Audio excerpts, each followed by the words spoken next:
to lesson planning and you're still feeling really comfortable about scripting everything out, pause for a second, or start that way, then pause for a second and look back at your lesson. Where can I add in student talk? Where's a good place for discussion or an opportunities for students to be a teacher?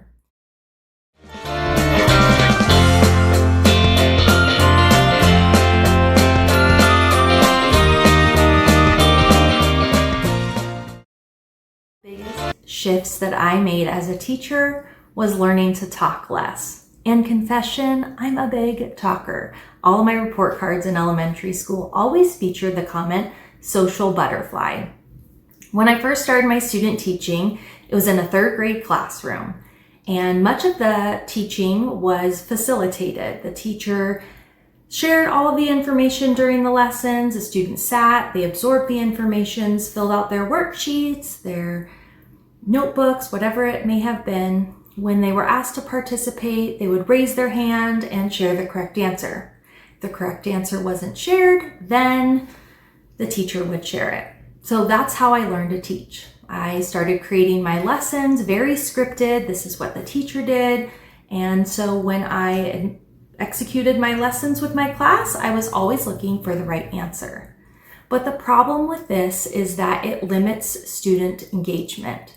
When students aren't talking, when they're not participating in their learning, they aren't retaining a lot of that information. When students sit at their desk and they're expected to quietly sit, that's not necessarily what an engaged classroom should look like. Engaged classrooms should have students participating, discussing, standing up, walking around, movement. All of these things are essential, and student talk is one of those things. Of course, before I start sharing some ideas with you, I want to let you know that it really is important to keep classroom management, routines, procedures very clear for students, because engagement can sometimes be intimidating. We never want our administrator to walk in and see the class just utter chaos. So when we are providing engagement opportunities and students talking either with each other or to the teacher or as kind of a whole group, we want to make sure that they understand our expectations of what that looks like so that they're successful. Some of the ways that you can, if you're curious about ways to improve your classroom management, I have a series on the quiet magic of classroom management. It talks about routines, procedures, how to reinforce and repair your classroom. So you can check that out. But I want to share some ideas with you. I have 3 tips to increase student engagement by presenting student talk. Student talk, these are a great opportunity is find a partner. It's quick, it's easy to have in your pocket. And one thing to be aware of is if it's your first time doing find a partner, you start to realize you're talking and all of a sudden the student's eyes glaze over. That's your cue, obviously, to, okay, we got to do something. And find a partner is a great one, but students have to know how long they're talking, what the cue is to come back to their desks and listen. That's really important to make sure you do that. So if you're going to do find a partner, budget in time to explain those procedures. And even if it's repeating, you're doing it again, make sure you budget in time to set clear expectations. Never assume that your students know. They don't, and they won't remember. So if you want to set them up for success and make the most of finding a partner, that's a great opportunity. You want to have the students, they can turn and talk. That's a great one because then they're not moving around, but sometimes movement is needed. So getting up and finding a partner is great too.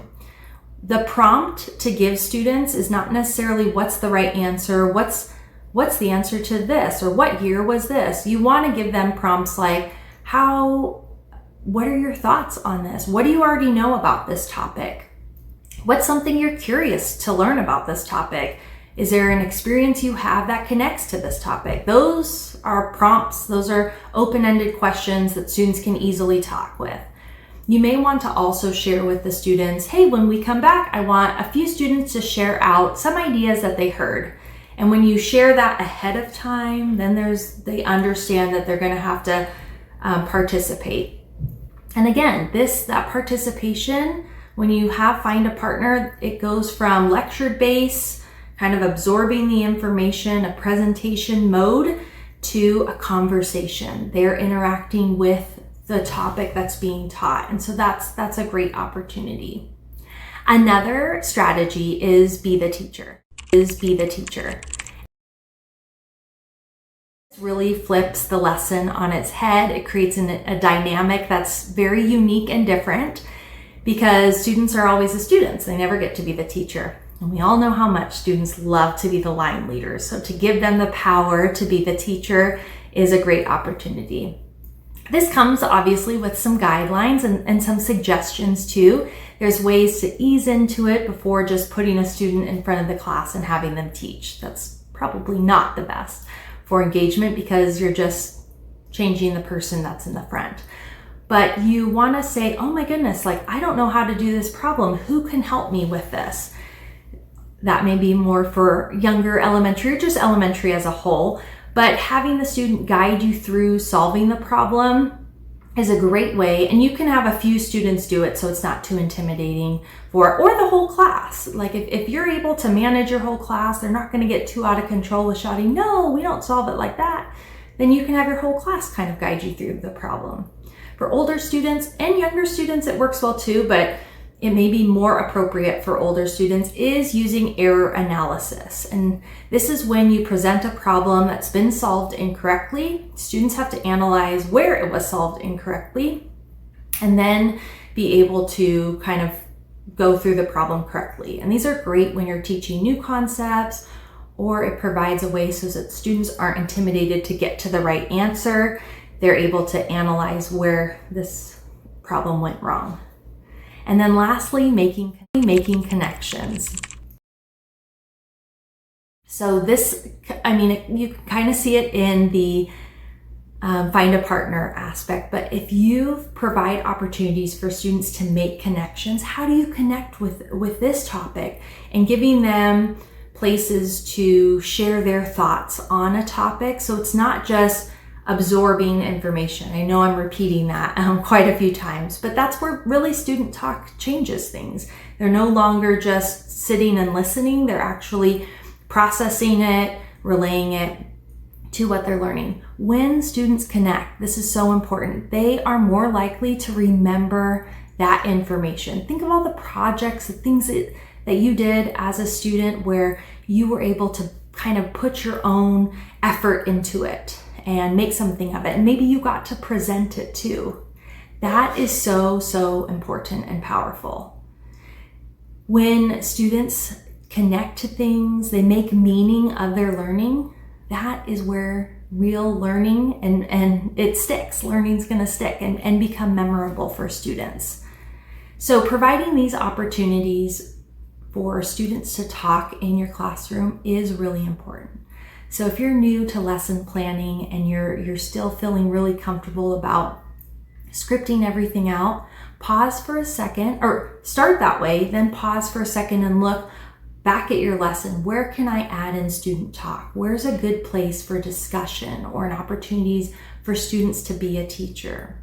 So those are my 3 strategies: find a partner, be the teacher, and making connections. Because when students are able to participate in their learning, engage in their learning, that is when, like I said, learning really takes place, when they're going to remember this.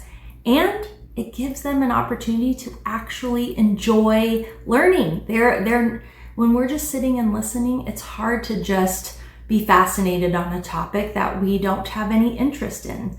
So when we put students and give them some buy-in to their learning, it's really magical. It's a really magical opportunity for them to be a part of the discussion and be a part of the learning in your classroom. I hope that you will share, like, and subscribe as we continue to share about how to find engagement in your classrooms. I'll see you at the next one.